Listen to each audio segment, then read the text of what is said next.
इस खबर के प्रायोजक हैं रोशनी इलेक्ट्रॉनिक चांदपट्टी शिव मंदिर के सामने। यहाँ उपलब्ध है LED TV, fridge, cooler, Godrej अलमारी, बैटरी, इन्वर्टर, स्टेबलाइजर, पंखा आदि इलेक्ट्रॉनिक के सभी सामान उचित दर पर उपलब्ध है।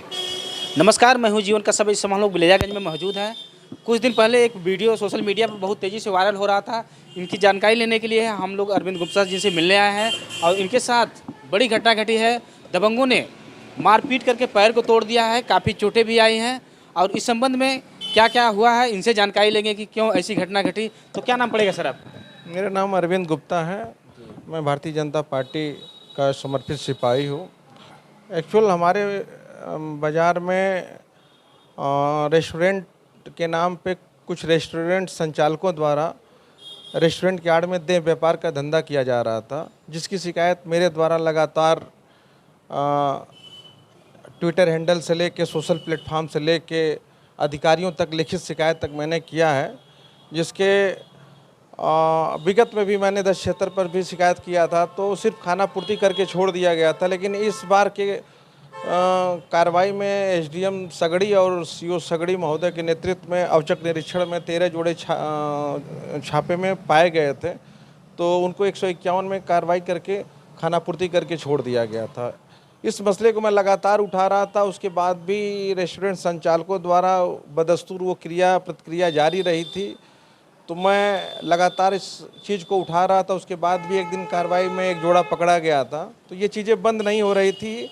स्थानीय प्रशासन थाना अध्यक्ष महोदय के सह पे ये सारी चीज़ें चल रही थी। एसओ बिलरियागंज के सह पे इनके थाना क्षेत्र में गौकसी अपने चरम सीमा पे थी। तमाम गौवध वाले मामलों में लोगों को बैठा के पैसा लेके छोड़ा गया है और जितने भी रेस्टोरेंट थे, हर रेस्टोरेंट से इनका बंधाया महीने का पैसा था। मेरे आवाज़ उठाने से एसओ महोदय को ज़्यादा दिक्कत थी और जहाँ तक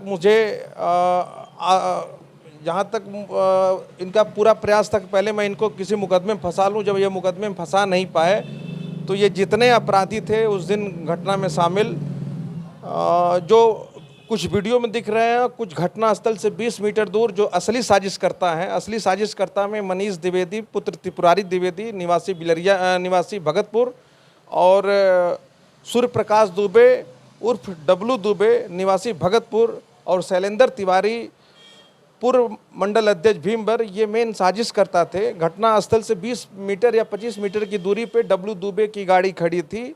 मेरे साथ घटना कारित करवाने के लिए सिंगल व्यक्ति से पहले झगड़ा करवाया गया, मुझको गाली दिलाया गया। वो व्यक्ति जबरन दुकान में घुस के मुझे गाली दिया, मारना चाहा।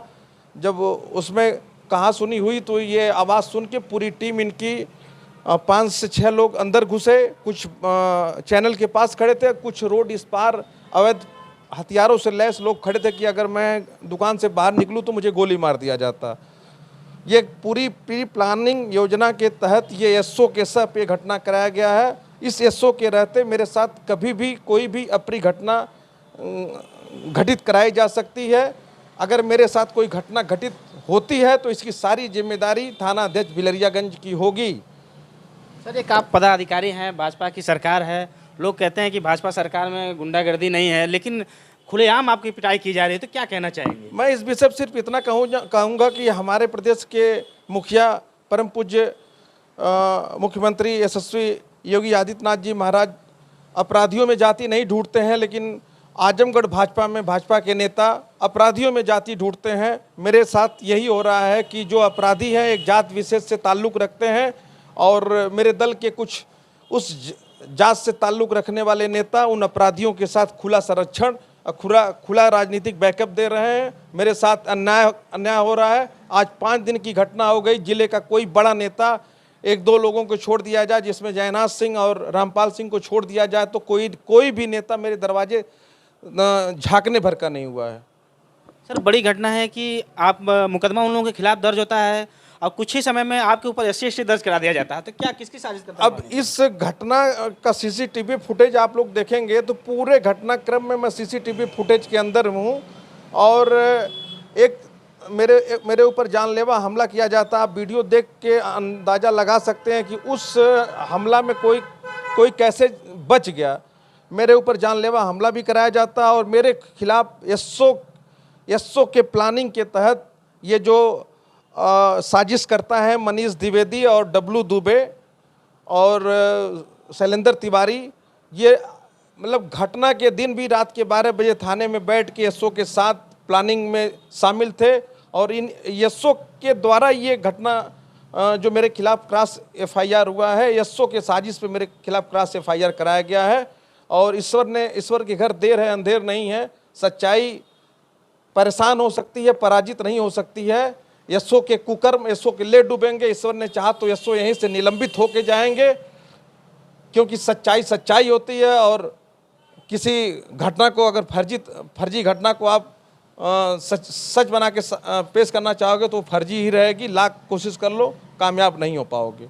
सर, एक बड़ा सवाल है कि तत्काल आपका पहले मुकदमा दर्ज होता है और तत्काल SC/ST भी मुकदमा आपके खिलाफ दर्ज कर लिया जाता है, जबकि पीड़ित पक्ष अगर कहीं ऐसी दुर्घटना होती है तो 10 बार लोग कहते हैं कि पहले जांच होगा, सबको बुलाया जाएगा, लेकिन ऐसा नहीं होता। तत्काल आपके ऊपर SC/ST मुकदमा दर्ज करा दिया जाता है। बता तो रहा हूँ कि मैं अपने प्रदेश के मुखिया भाजपा में वोट माननीय मोदी जी, माननीय योगी जी के नाम से पड़ता है, लेकिन दल में कुछ ऐसे नेता हैं जो जात विशेष मानसिकता से ग्रसित हैं, जिनके कृपा से एक तो मैं पीड़ित रहा, मेरे ऊपर जानलेवा हमला हुआ, मेरी जान किसी तरीके से बची। आप वीडियो देख के अंदाज़ा लगा सकते हैं कि कोई व्यक्ति उस भयंकर हमले में कैसे बच गया। उसके बाद एसओ की साजिश, मतलब खुलेआम एसओ मेरे खिलाफ जातिवादी मानसिकता से ग्रसित हो गए, क्योंकि जितने भी आरोपी हैं ये थाना अध्यक्ष बिलरियागंज के दूर दराज के रिश्तेदार हैं। सुनने में यहाँ तक आया है कि ये उसके मौसा हैं। ये अम्बरीश दुबे विगत में भी मेरे दरवाजे पे 10-15 लोगों को चढ़ के लेके रात के 11 बजे मेरे दरवाजे पर चढ़ के गाली गलौज और धमकी, जान से मारने की धमकी दिया था। उस वक्त भी मेरे खिलाफ एक तरफा 504, 506 में मुकदमा किया गया था। उस वक्त भी प्रशासन द्वारा मुझको दबाने का काम किया गया था। उस बार भी मुझे न्याय नहीं मिला था। इस बार मैं मीडिया के माध्यम से मैं अपने प्रदेश के यशस्वी मुख्यमंत्री माननीय योगी आदित्यनाथ जी महाराज जी से निवेदन करना चाहूँगा, प्रदेश के पुलिस महानिदेशक जी से निवेदन करना चाहूँगा, डीजीपी महोदय के साथ साथ आईजी वाराणसी क्षेत्र के साथ साथ डीआईजी आजमगढ़ मंडल से निवेदन करना चाहूँगा कि मेरे साथ जो हुए हैं अपराधिकृत उस घटना में जितने भी दोषी लोग हैं उनके खिलाफ कठोर से कठोर कार्रवाई। कितना दिन हो गया अब तक किसी गिरफ्तारी हुई कि नहीं? अभी तक किसी की गिरफ्तारी नहीं हुई है। 307, 308 जैसे प्रकरण में गिरफ्तारी तुरंत होनी चाहिए। एसओ महोदय की विशेष कृपा से सुनने में आ रहा है कि 2 से 3 दिन के बाद 151 जैसे मामूली सी धारा में चालान करके मतलब अपने दामन को बचाने की कोशिश की गई है। एसओ पूर्ण रूप से संदिग्ध है। एसओ की पूर्ण रूप से जांच हो। और एसओ मैं आपके चैनल के माध्यम से 3 मांग रखूंगा कि मेरे एफआईआर में जितने लोग आरोपी हैं, जितने लोग अभी अज्ञात में नाम जिनका नाम प्रकाश में आया, उनका नाम प्रकाश में आया, उनके खिलाफ कानूनी उनका नाम मुकदमे में दर्ज हो और मेरे खिलाफ जो फर्जी मुकदमा हुआ है वो स्पंज हो।